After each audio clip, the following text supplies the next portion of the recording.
welcome to the C Word, the Conservators podcast. Today, it's our Halloween special. I'm Jenny Mathiasson, an Objects Conservator based in Carmarthenshire. And I'm Kloe Rumsey, an Objects Conservator based in Manchester. But currently in Carmarthenshire! Yes, that's right. Chloe's actually physically in the same room as me for the first time in absolute ages. I'm very pleased. And what is weird is that I'm actually, for the first time in absolutely ages, at C Word HQ. Yeah. And it's especially exciting because the last time I did this, the recording studio was your living room, your dining table. That is true. But now you've got all the things. I'm so excited. I mean, I had all the things before, but they just weren't in any way arranged. And I mean, I'll be honest, the main things that I'm fascinated with are the from above microphone stand things. Yeah. They're cool. Just imagine like a desk lamp type thing, but it's upside down and it's holding a microphone, not a lamp. That's the sort of arm. And there's two of them, and there's all of our recording equipment is on the wall, suspended, and there's buttons and notes, and everything is purple. Chloe is so excited. So excited. It's excellent. So yeah, I've not felt so professional with all this jazz for ages, because I usually record with you whilst I'm in bed or that's only happened a few times. I know, yeah. But this is another fun thing because, we've had people record with us in things like their closet and stuff like that. So, this is just what you do when you podcast. Like, either you're in like a room with some side insulation, or you're sitting in a closet, or you've made a fort, or... Ali, who normally records the Halloween special with us, usually creates a blanket fort, which is absolutely We're adorable. so on board with that. Yeah. Anyway, this is our Halloween special. We were recording this on the 16th of October, which is the European Day of Conservation Restoration. So... if you've seen the map... Because they tweet a little graphic about like here are sort of the people participating, and the UK is very sweetly not in the colour of the rest of Europe, because obviously... we're not in Europe anymore. Okay, so obviously it is still Europe, but it's not the European Union. You've not left the continent, because... like, that's not geographically possible. I feel like not without trying, Yeah, that's true. I mean, this does bring to mind all of the, like, really old books I've seen that say something like Britain and the European continent, as if... just because you're an island, guys, calm down. Anyway, that's the whole thing. So, yes. Anyway, welcome, dear listener. We were actually planning to sort of try to go on a haunted tour or do something like that, but they get booked up fast, guys. Yeah, which is great. We'll do that next year. Yeah, we'll do that which is obviously great, because it means they're popular, which means that they're getting heritage places, museums or historic sites, more foot traffic. It's bringing in income. It's raising the profile, because it might draw in people who would never have visited otherwise. And that is ultimately a really, really good thing. It's an amazing thing. Yeah. I mean, I'm a huge fan, not only of creepy stories, but also of like doing the sort of paranormal events. Being terrified. Well, what I wanted to do... they're not that scary. I mean, it depends. We'll see. Next year, we'll see. What I wanted to do, so maybe this is an early call out for this sort of invite, please, everybody who's listening. I really wanted to do a sleepover. Yeah, somewhere haunted. Go to a historic house that does sleepovers, or could do a sleepover for us. That would be nice. And do it. But I'm not sleeping in the haunted room. I feel like you should definitely sleep in the haunted place. I would be on board, I think. I don't know how much sleeping would actually be involved, because I might just be too scared. But I think, okay. I would sleep in the haunted room. Okay. I want to take a digital hygrometer. Oh, okay. And to see if there are any temperature drops. Yeah. I like it. Love it. I hope it's not as haunted as the air quality monitor that I got earlier this year. What? Oh no. So I got a haunted air quality monitor. So I got, I'd say cheap, but I actually wasn't that cheap. It was like, well, it depends what cheap is. Was it a shit one? It was a shit one. Oh, that's a shame. Because a good air quality monitor is probably in the hundreds of pounds region. I didn't have hundreds of pounds, so I spent 50 quid. Well, that's a chunk of money still. Yeah, which was still a chunk of money, which I got back later because it was haunted. So, what it was, I just wanted to know more about the air quality in my space because I'm in a very small space. Yes. So I just wanted an idea, and it gets very dusty from my point of view. Like, I'm not generating the dust; it just seems to be coming off things. So I'm like, okay, what's happening here? I got one of those that does like the carbon monoxide and dioxide and the 2 different particle sizes and formaldehyde thingy and other organic volatile gases. One that does sort of all of them. And it had like a little screen on it that was misspelled in some places, which was adorable already. Big red flag, guys. And actually it was working fine for like most of the time, but every now and then it would become absolutely possessed and start beeping, and it would say that the carbon monoxide and dioxide had gone up massively, like a huge spike. And I was like, oh, I mean, if that's true, I really need to worry. So I got a carbon monoxide digital alarm One thing. of the official alarms. Yeah, exactly. With like the digital display. Because I was like, okay, I'm curious if this is actually true, so I can at least try to verify it. I didn't go completely nuts and buy like loads of them or anything to like be really scientific about it. Because frankly, I can't be arsed and I don't have that much money. I got one of those and I checked, and no, there is absolutely nothing going on. It's just possessed. So every now and then it would just think that I'm going to get poisoned. And it was just like, that's really unhelpful. And it would do it multiple times a day. It didn't correspond to anything. There was nothing that changed in the environment from any point of view that I could tell and that I could verify with any kind of instruments. So I was just like, this is just defective, guys. It's just haunted. So I got my money back. I complained. I left a really bad review and I put it in the electronic waste pile.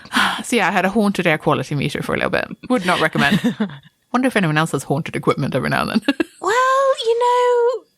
now you say that.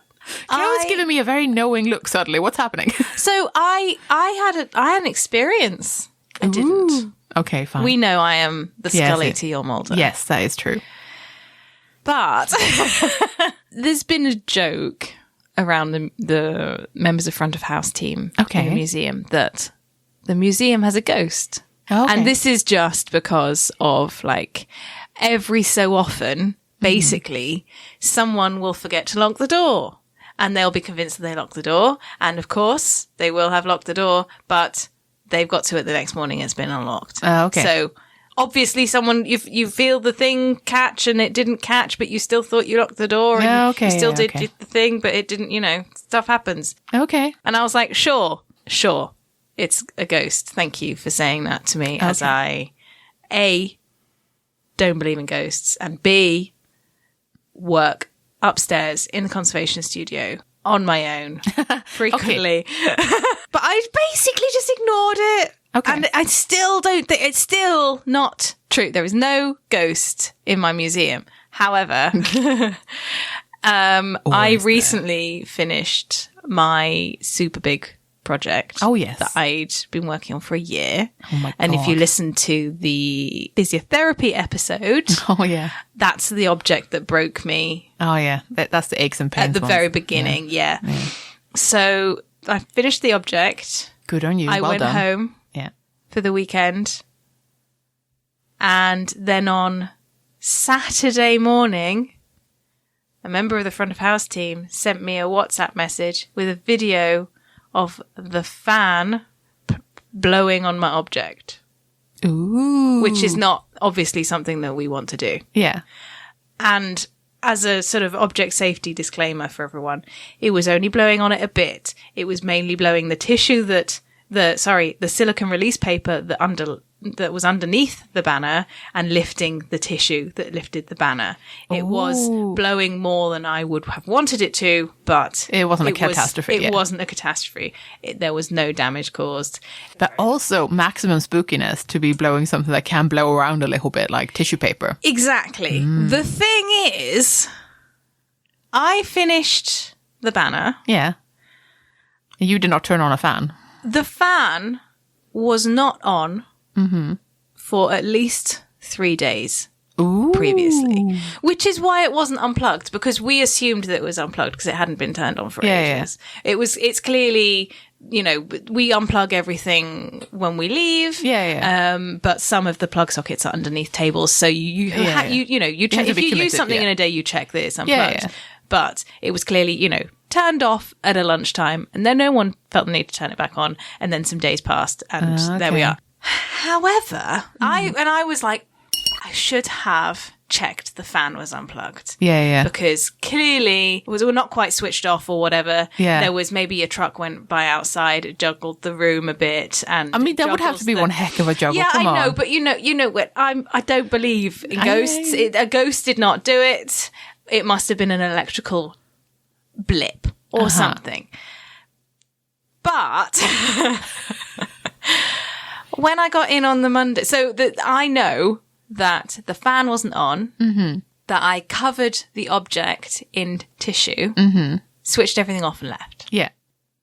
When I got in on Monday, the fan was moved because I asked front of house to move the fan. Just of course. For my own, So they come in and switched it off and moved They came in and switched it off and moved. They covered the object up again, sent me photos. Everything was fine. No damage done, no harm done. Just one of those things. But I noticed the fan was moved, but the front of the fan, as in the front cage of the fan, was off and on the floor next to it.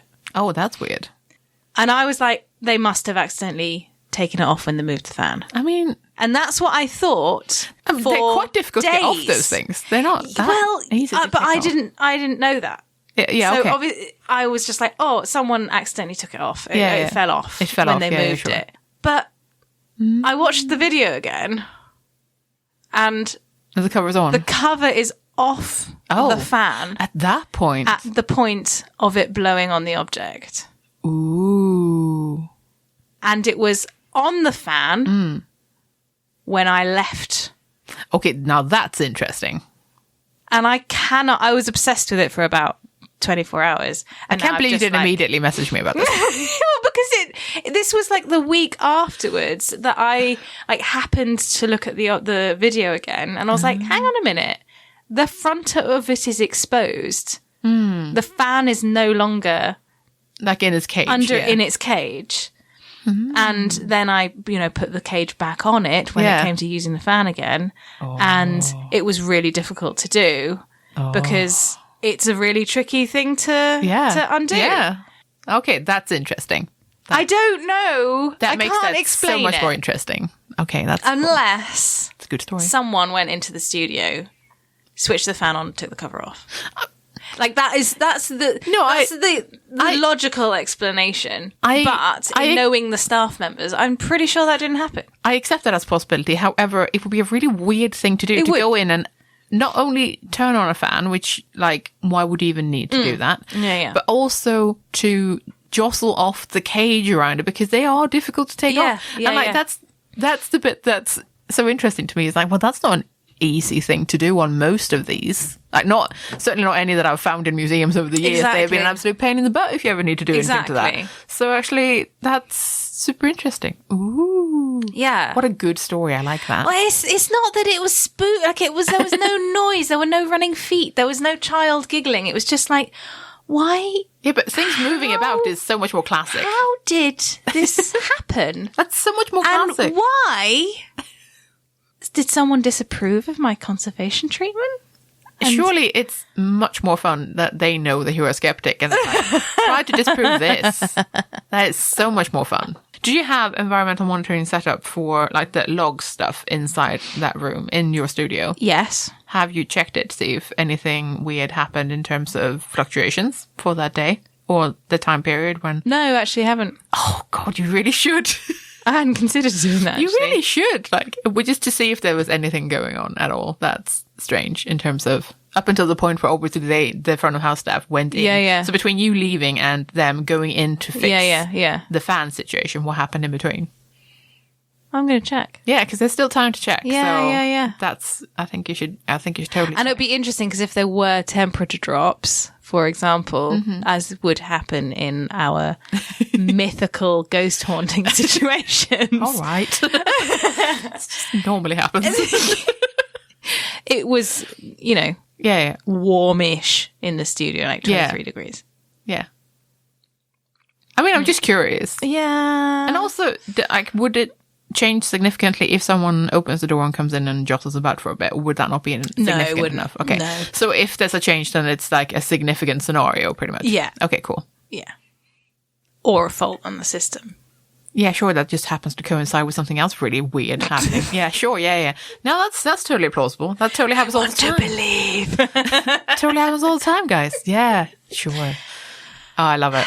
Oh, that's an excellent story. Oh, you get bonus points for withholding that for me to save it for my genuine reaction now. Oh man. I don't know if that counts as my conservation horror story. No, but Because that's you did talk. You spooky did. encounter. It is.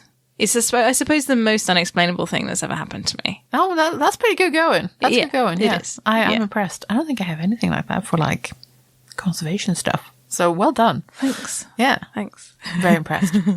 We did ask some of our lovely Twitter followers some questions in the run-up to this. Slightly panicked because I knew that Kloe was coming around. So I was like, I need to get people in the mood to share these stories now. Oh, no. So we asked people what the spookiest museum object you've ever come across has been. And we didn't have loads of answers, but we did have 2. Someone said, I've seen a lot of interesting artifacts over the years. For me, one of the spookiest objects I came across in person were haunted dolls and books bound with human skin. Now, that is something that's come up before. It books is. bound with human skins and creepy dolls. Yeah. So that is a classic staple of collections. Did we talk in previous episodes about how one ends up with one's skin wrapped around a binding? Is it... Is it common? Is it punishment? Is it punishment? Is it part of... Is this what happens to paper conservators? When they've been bad? When they use blue tack? When they put post-its on things? I don't know. 'Cause I don't know if it's come up in the... I think maybe in the leather episode we did maybe talk about this a little bit. Yes, and I don't know if it came up in the human remains episode because that's like our second episode ever. So that's by now 6 a million years ago. Yeah. 6 years, not a million. Yes. So I think we may have mentioned that before, but I don't necessarily know that we've talked in detail about it. No, okay. But it is a fascinating practice to have anything bound in human skin.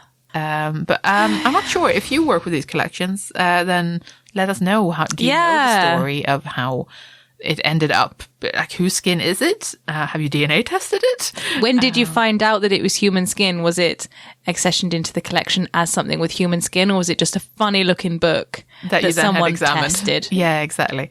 And sort of how do you tell? Oh no, I probably don't want to know too many details about how you tell human leather from other leather. Why not? That'd be interesting. It'll be about the, I don't know how you tell between like pig. I guess it depends on the tanning process and the cut of the skin and all that stuff, right? So, I mean, oh my God, now it's getting very grim. Yeah, if you know, let us know. In as much or as little detail as you would like. That's creepy. What does this contributor mean by haunted dolls? Ooh. Something that's just creepy. It looks like it could be haunted. I mean, people do tend to say that creepy dolls. That sort of moves around. Doll. Right, okay. But I don't know what this particular person meant about it. But I definitely feel like there's a vibe if you find a really creepy doll in a collection that you immediately go, that's a haunted Definitely doll. haunted. Haunted vibes. Definitely haunted. Yeah. Okay. Yeah. And someone else says, it's a tie between the skulls of a former Ethiopian emperor and the very suspicious soap wrapped in a Nazi flag. Now that's a mix, guys. That's soap? Yeah, soaps. But like, who wraps anything in a in a Nazi flag, to be honest? I mean, going back to the first example though, like, okay, it's the skulls of Ethiopian emperors. Now that's disturbing on a different level, isn't it? Because it's like, yeah. Should you have those? How did you get those? Yes. Is that okay? Does Ethiopia know you have them? I mean, yeah. In this case, in both examples, though, the real scary thing is the ethical dilemma. Yes. Always lightning sound effects. Love it. I feel like you did a really good job there. I don't know that I need to add them. I did hand motions. Yeah, you did. Yeah, you did. You're missing a treat. You're absolutely missing a treat. But yes, those were the replies that we got for those. Another question that we asked was, what's the scariest thing you've ever found in storage? And we had a couple of great responses to that. What's the scariest thing you've found in store, do you think? A fairly recent one. actually. Other than spiders. So I know that's a thing for you. Yeah, it is. So in our store, it used to be the home of the museum. It isn't any longer. The storage rooms are still used. The rest of the museum isn't. And there had always, occasionally, the owners of the building need to do surveys and measurements and check it's still standing and all of that. So we go into parts of the building that aren't often visited. Yeah. And recently, historic workers at the museum didn't know where various keys were. Recently, we've done a big key audit, sorted it all out. So we were essentially able to go into various rooms in the basement that we hadn't been in for ages. And of course, I went into various rooms in the basement, and you do, because you know the people who closed up the room and left it for so you know that nobody's left half a sandwich down there to become infested and all of that. But also I'm aware that everything happened in a rush. So I did and I've opened the door in the basement and it's just dark and I wonder where the light switch is and I'm not going to feel around the door. I'm going to get my phone torch. Both rooms were totally fine. Oh, okay. But I was looking into one of the rooms that used to be the quarantine room. Yeah. And I just glanced next to me and there was a plastic bag. And I just moved a bit of it, and it's a gas mask. Oh, no. Leave the room, close the door. Okie dokie. We're done here. We're done here. Oh, gas mask. I need to sort that out. Yeah. Oh, that's not a fun find. No, it isn't. No. Yeah, that's fair enough. There's also another room in the same basement that has an old museum dummy thing that looks like one of the Doctor Who statues. Oh, love it. I know. Love it. Yeah. Excellent. How about you? Oh, okay. So it's probably, I have definitely had things where I've found, turned a corner and gone, well, here's asbestos. Because,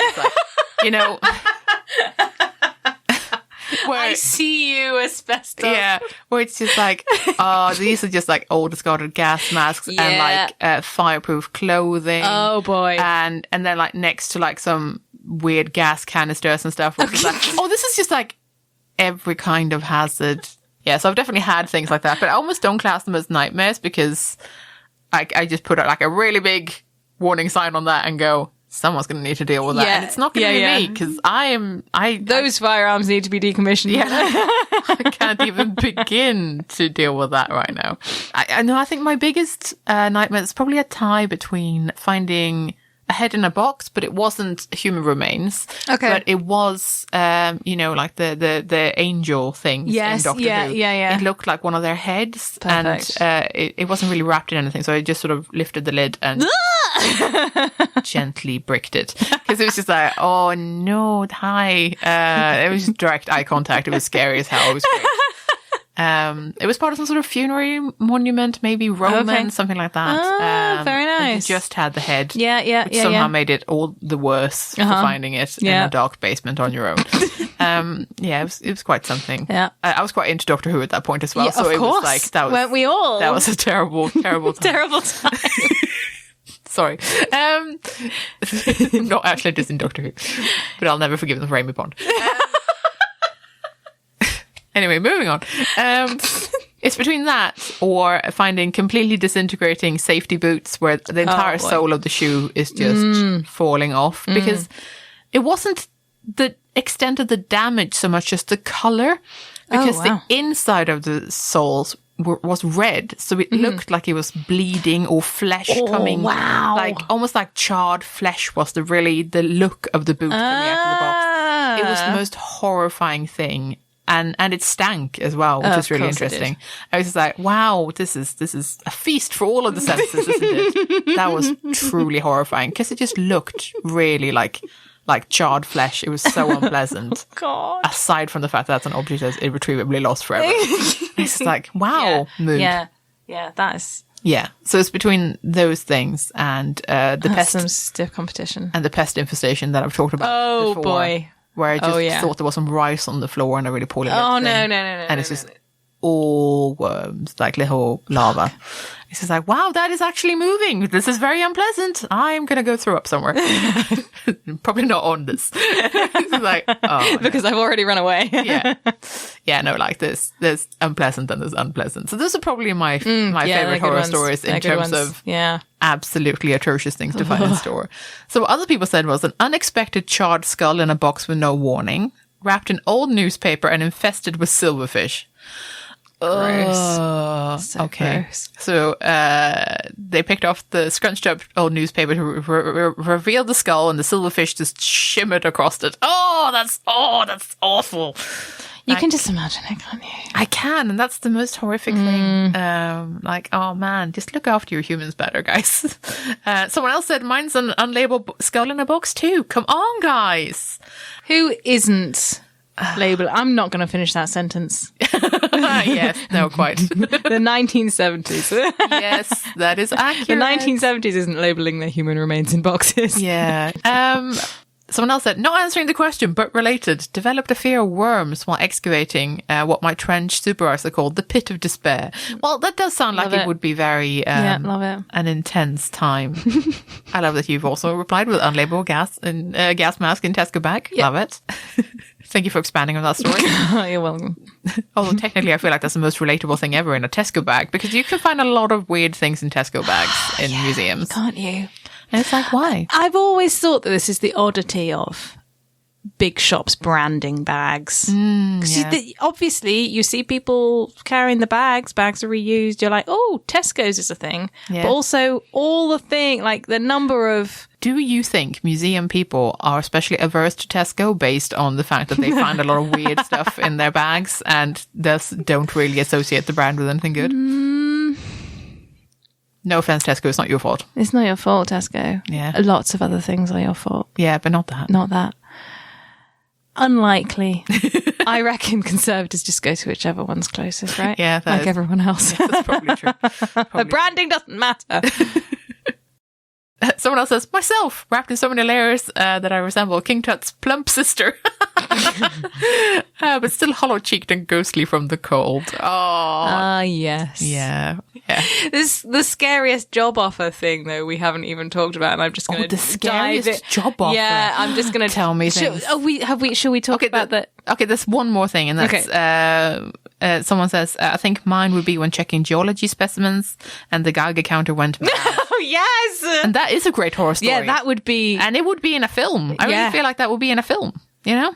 Oh, that's a good one. Someone else says, a decaying spitting image puppet of Margaret Thatcher. Oh, my God.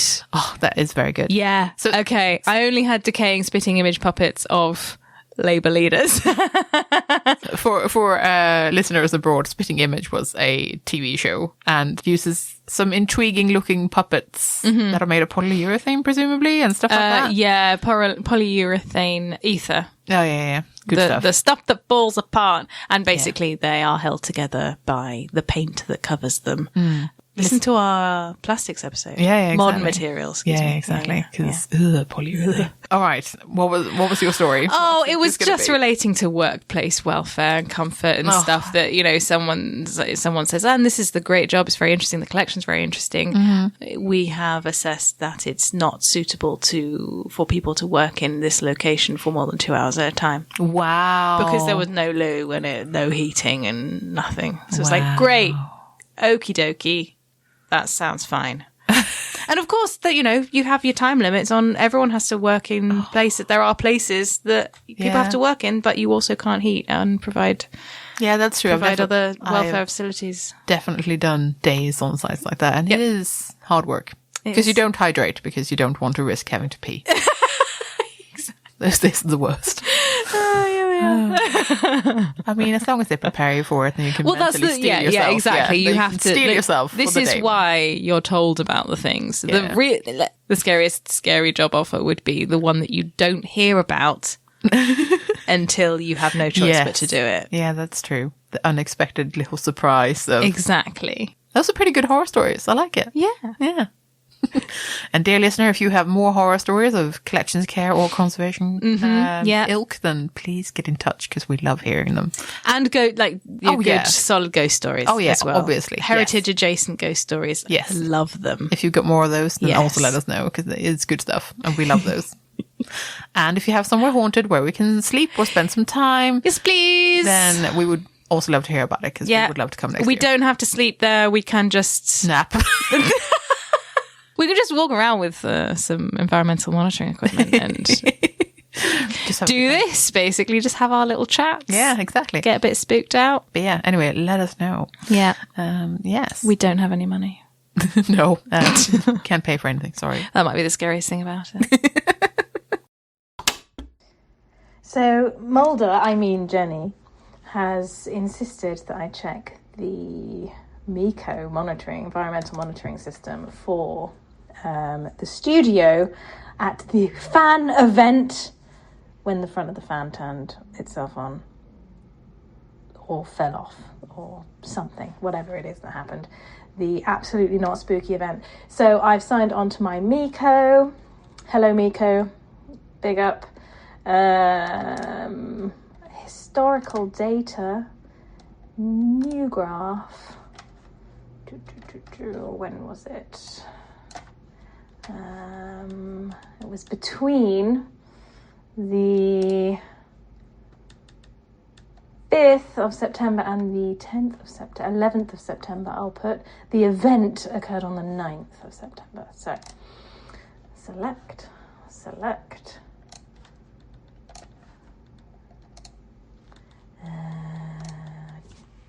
Studio. Okay, graph display. And okay, loading. No, there's nothing. Absolutely nothing. So I think what we were hoping for, what Mulder/Jenny was hoping for, was a significant decrease in temperature or whatever. But no, it's just the normal pattern that the heating and cooling system produces. Sorry about that.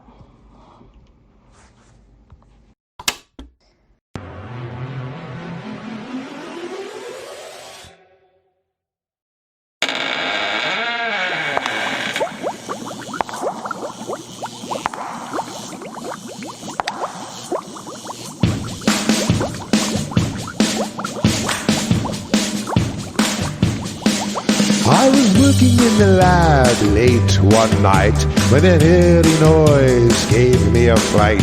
I heard new voices I did not recognize, and suddenly, to my surprise, there was a crash. There was a monstrous crash. A monstrous crash. Something reduced to trash. There was a crash. I set off at a dash. There was a crash. What a monstrous crash. With gloves in hand I dashed down the hall. No answers from paintings hung upon the walls. No response from the medieval gallery where an armored suit gave me a steely stare. There was a crash. There was a monstrous crash. A monstrous crash. Something reduced to trash. There was a crash. I set off in a dash. There was a crash. What a monstrous crash. This report will not be fun. Telling bosses what's been done. The mess might be abhorrent. My work may be undone. And I rounded the corner in quite a fright, but just got stony looks from all the Ammonites. Then the burial goods it was time to brave, where the votive figures are all silent as the grave. There was a crash. There was a monstrous crash. A monstrous crash. Something reduced to trash. There was a crash. I set off at a dash. There was a crash. What a monstrous crash. And at last at the gift shop I found the noise, where the night guard, who our museum employs, had tripped over the soft toys rack, but then said, "Why are you here? It's 2 a.m. There was a crash. There was a monstrous crash. A monstrous crash. Something reduced to trash. There was a crash. I set off at a dash. There was a crash. What a monstrous crash. So back to my office it was time to creep. The legionary in his coffin went back to sleep. But then I heard a distant case-rattling roar. Probably the mold beast on the basement floor. There was a crash. There was a monstrous A crash. monstrous crash. Something reduced to trash. There was a crash. I set off in a dash. There was a crash. What a monstrous crash. Monstrous crash, no good. Well, at least it's not as scary as China repairs done with sellotape.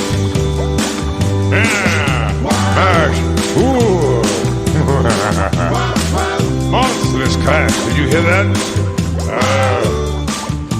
Oops. My bad. You've listened to The Monstrous Crash, sung by Steve Waddington and the Case Kickers.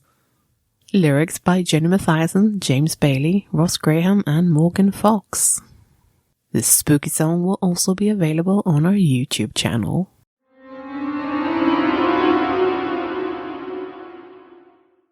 Today I'm reviewing Ghost Stories of the British Museum audio guide by Noah Angel, a sort of audio adaptation of a book to be. If that sounds a little complicated, it's because I think this audiobook was released in 2020, at least that's what it says on Apple Music, and the author who reads the audio guide to us says in the intro that the book will be out in 2021. But I haven't actually been able to find a copy of the book itself, which is perhaps suitably mysterious.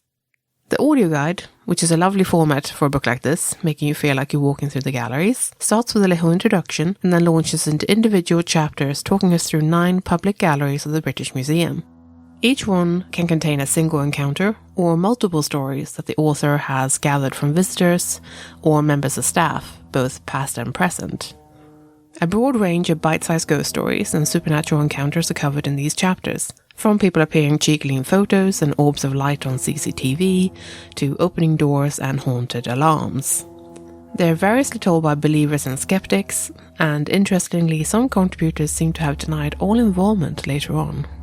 I was entertained by the mixture of statements about artifacts amongst these stories, given the contentious nature of the collections in the BM. Some people were adamant that the statues should never be removed from the galleries, as they now have a stake in watching over the spaces and the people who visit, while other people plea for these items to be returned to their places of origin, precisely because they're haunted or attached to spirits that you don't want to anger. Perhaps we should have a haunted tick box on our repatriation request forms. If you'd like a short-form spooky listen this autumn, I definitely think this is a delightful option with a museum twist. It's soothing as well as unsettling, but it's not something that'll cause you to lose sleep or anything. My favourite takeaways are never work as a cleaner in a mummy gallery, and never point at an object known as Kozo. Although now I definitely want to try. The audio guide is just under an hour in total, is available for $7.99 from Apple Music, and is read by the author. The book version is more of a mystery to me. I found references to a 2018 initial printing and a 2020 reprint, but all of them are out of stock or unavailable, and I haven't been able to find any second-hand copies. Again, I don't know what became, if anything, of the 2021 version, and if anyone has managed to get hold of a physical copy of this book, then I would love to know.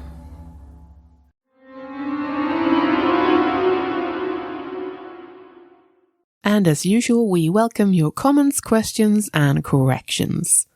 This time I think our fastest ever correction comes from our previous co-host Bill, who hosted the Gemstones and Minerals episode with us previously.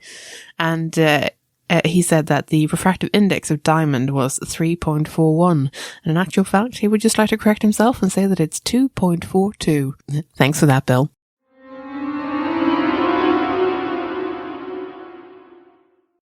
Before we go, I just thought I would add some preservation tips, perhaps, for making your jack-o'-lantern or carved pumpkin last a little bit longer this season. I was linked to this article on the New York Times by someone else in Collections Care, and basically has some good tips on how just to make your pumpkin lantern last a little bit longer. For example, when you're cutting it, it's a good idea to cut the hole for scooping out and the innards and stuff, and at the bottom of it rather than the top. I've always done this wrong apparently, because I usually make like a little, like a little hat or like a little lid for the candle and stuff at the top. That's not what you should do. It's a much better idea to do it at the bottom. Another way of making your pumpkin last longer is to basically buy it as close to the source as possible. So maybe don't do what I do, which is go to Lidl. So instead it's a better idea to get it like straight from a farmer, from a pick your own pumpkin patch, or like a farmer's market, that sort of thing, at a greengrocer's, as opposed to a big supermarket. Another pro tip is to just look at a pumpkin that seems, sort of fresh and sturdy, doesn't have any blemishes. I'm sure we all do that anyway. But another one I didn't really realize was that you should look at one that has like a green top to it. Not the pumpkin itself, but, the stem. That it's the sort of gourd stem, that's as green as possible, because that means it's fresher. Another interesting tip in this article was that you should pop it in the fridge before you carve it, or store it outside if it's cold enough outside. It depends on where in the world you live. But yeah, just keep it cool before you're going to carve it. And that makes perfect sense from our conservation point of view, and that you just keep things that little bit fresher if it's at a lower temperature. Another good idea is to give your pumpkin a little bath before you actually start carving it. That's to get any bacteria, yeast or airborne contaminants off the pumpkin's surface that may lead to faster decay, basically. Be sure that you scoop out all of the innards, because obviously that will lead to it rotting faster if you leave the seeds and the gooey bits inside. So the better you are at scraping out the inside, the longer it will last. If you really want a long-lasting pumpkin, you can try just scoring the surface and sort of etching your pattern in, as opposed to cutting all the way through. That can still create a really dramatic effect when you've got a candle inside, for example. That can be an alternative to make it last a little bit longer. Pumpkin placement is also very important for its longevity. For example, choose a dry and shady spot if you can, so preferably not on grass or in direct sunlight. If it can be in a little pedestal up on something, that will help. And of course, if you live in an area that's prone to having wildlife visitors, keeping it somewhere closer to the house as opposed to down by the street or somewhere else in the garden might be a good idea, because it's less likely that squirrels, or depending on where you are, raccoons and stuff like that, might want to get too close to your house. So it's a good idea to sort of keep it on your doorstep maybe. And ultimately, if you're too worried, you can always bring your pumpkin inside when it's not lit and sort of in use. And again, you can pop it in your fridge if you have space, or in a cool place sort of during the daytime. And finally, and this is such a good point, is take a photo. Obviously, we're not here to preserve pumpkins forever, but a good way of just documenting it is, documentation. Take some photos. Remind yourself of what it looked like when it was nice and fresh. Hope you enjoyed that, guys. That's our little pumpkin preservation section of this episode. And again, if any of you are doing conservation-themed pumpkins, jack-o'-lanterns, then I definitely want to see them. I've done ones with woolly bears in the past. I might do a moth one this time. But yeah, just show me what you got. I would love to see them.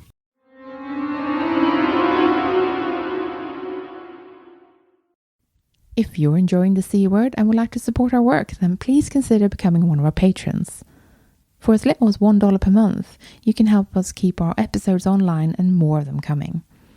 Patreon helps us meet our regular costs for the show, and also to plan ahead so we know roughly how much of a monthly budget we've got. That's super helpful when you're trying to do something special, like buy a better microphone or save up to go to a special event. Your support also helps keep us free of advertisement. In return, our supporters get access to our archive of extended episodes, which you can only access on our Patreon page. Yeah, for that $1 a month, you get a little extra audio enjoyment. We've crunched the numbers, and it's about 10% extra content on a regular basis. Well, that's not bad for less than a cup of coffee, eh? If supporting us sounds like something you'd like to do, then head over to patreon.com/thecword and join our bunch of absolute champions. Thanks for listening. We're the C Word, and you've been listening to Kloe Rumsey and me, Jenny Mathiasson. Join us next time for an episode about conservation and disability. In the meantime, you can check out our website at thecword.show, tweet us at thecwordpodcast, or simply email us on thecwordpodcast@gmail.com. The intro and outro music is Spring by Didi Music, used under Creative Commons Attribution License. Additional music and sound effects by Callum Robertson and Sound Bible. This has been a Wood and Dice production.